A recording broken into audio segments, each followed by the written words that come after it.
My entitled mother demanded I hand over my house to her because my little sister is pregnant and needs it more than I do. I'm a 31-year-old male and I have a 28-year-old sister that has, honestly, been the golden child to my mother but not my father for as long as I can remember. My parents divorced when I was a teenager because my mother cheated with an old high school ex and has always been controlling, manipulative, and narcissistic. And sadly, my sister was like her little mini-me. Our mother also seemed to believe that she had total authority over me. Anytime she so much as snapped her fingers, she'd snap them and order me around like a dog. It was demeaning, and my sister always backed her up too. So no surprise, I went to live with my dad full-time after our parents split up, while my sister stayed with my mom. The two of them were very alike and both pretty much stopped speaking with my father unless it was about money. Though, I'm more like my dad. My father was very business-oriented and started teaching me how to do his line of work as soon as I was 16. Got pretty good at it, and after 12 years of working for my father, I was made a partner in his company. Things were great,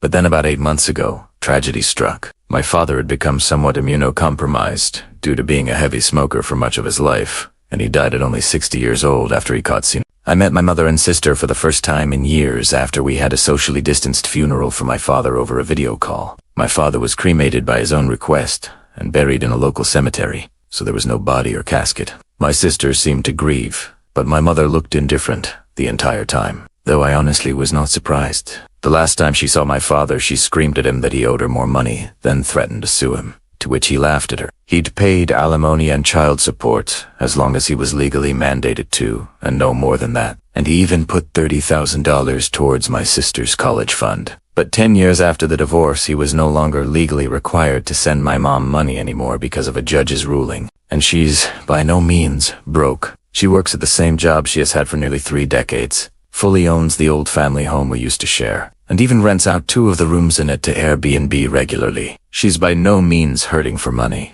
Sometime after the funeral, my dad's will was read. Apparently, he figured that if his heavy smoking didn't eventually do him and something else would, and he even joked about it in a pre-recorded video. He pretty much willed everything to me, all of his assets and most of his money from his business, and his home. He left my sister a car, a 2015 Nissan Altima, and about $10,000 in cash. My mother only got $1,000 and a few other items she'd been claiming were rightfully hers since the divorce. Beyond that, I got the rest of it, and my girlfriend now lives with me in the house my father passed down to me. My sister pretty much went from finishing 2 years of community college to living off her boyfriend and only working part-time online for several years. And during that time, she got pregnant, but suffered a traumatic miscarriage. I wasn't aware until after the funeral because we were practically no contact and no one else told me. When lockdown hit, her boyfriend's job started downsizing little by little, and eventually he was only able to stay on part-time, which hampered hers and his finances, to the point he was finally telling her she needed to look for better employment as well, since he was trying to find a second job, and then she got pregnant.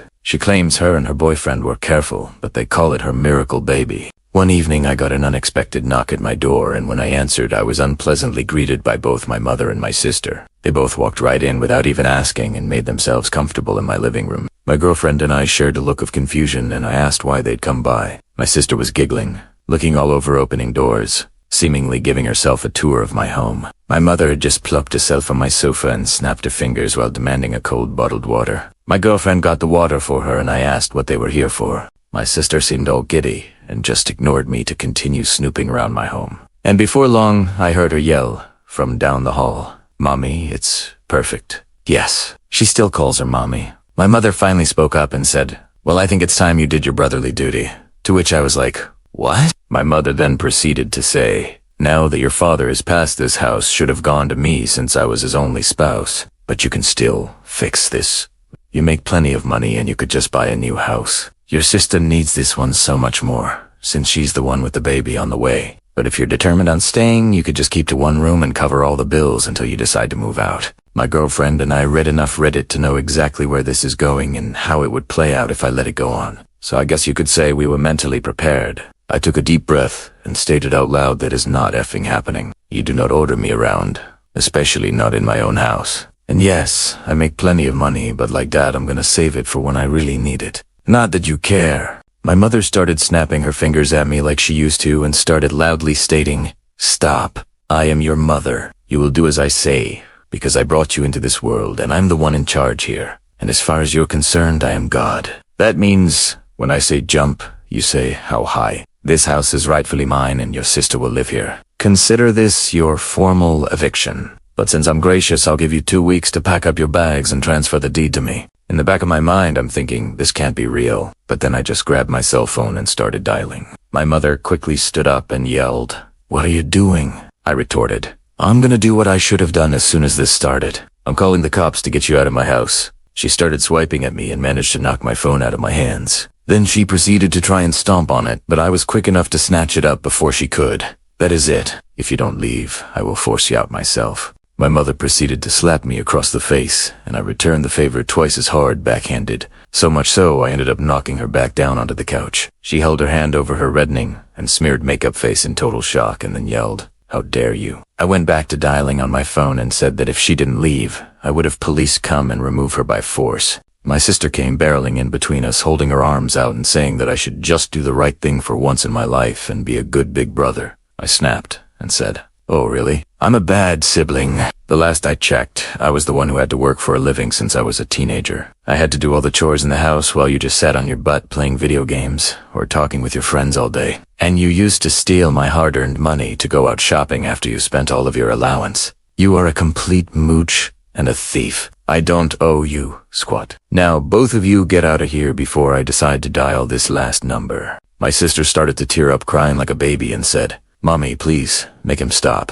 My mother then began hugging her, kissing her cheeks while giving me a death glare. Then she seemed to think she'd gone smart and said, "If you do call the police, I can just tell them that you hit me, and who knows, I could maybe say to everyone that you wanted to do a lot worse to a poor pregnant girl in need. I don't think that would be a very good thing for you." I cut her off with a raised hand and said, "Just stop. If you hadn't noticed, my girlfriend over there has had her phone out recording this entire time, and that means we have recorded evidence of you assaulting me first and openly stating that you'd lie to the police. I don't think that'd be so good for your reputation at your job or your little Airbnb. If looks could kill, my mother would have blew me up like a tactical nuke." But she quickly deflated and started dragging my crying sister out by the arm. My sister was somehow acting like a complete toddler and broke loose of our mother's grip to sit down on my porch step and have a tantrum. I just gave my mother a look and said, "Do you see now? This is the result of the spoiled way you raised her." She glared at me, and then I was treated to a show of my mother trying to drag my sister off my porch steps. But she latched onto the porch handrail and kept saying,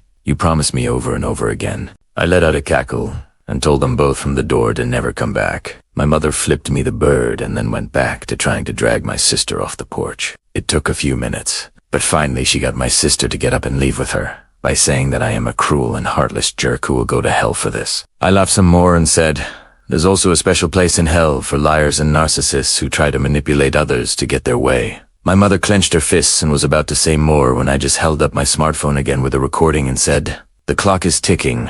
Mom, get off my property."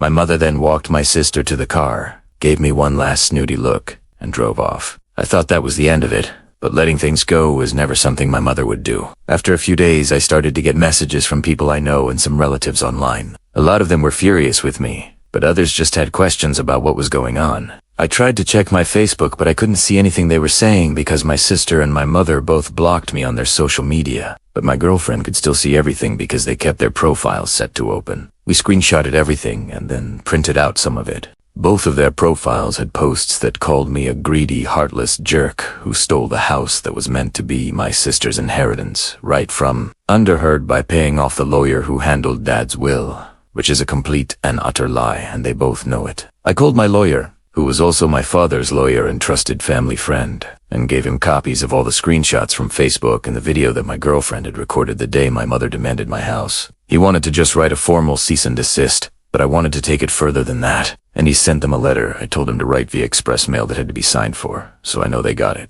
My mother called me in an absolute fury the same day the letter was delivered. I told her that if she and my sister didn't redact all the untrue social media posts they made about me and tell the absolute truth, then I'd send all the information I have to the whole family, her boss, and upload the videos we recorded of her online.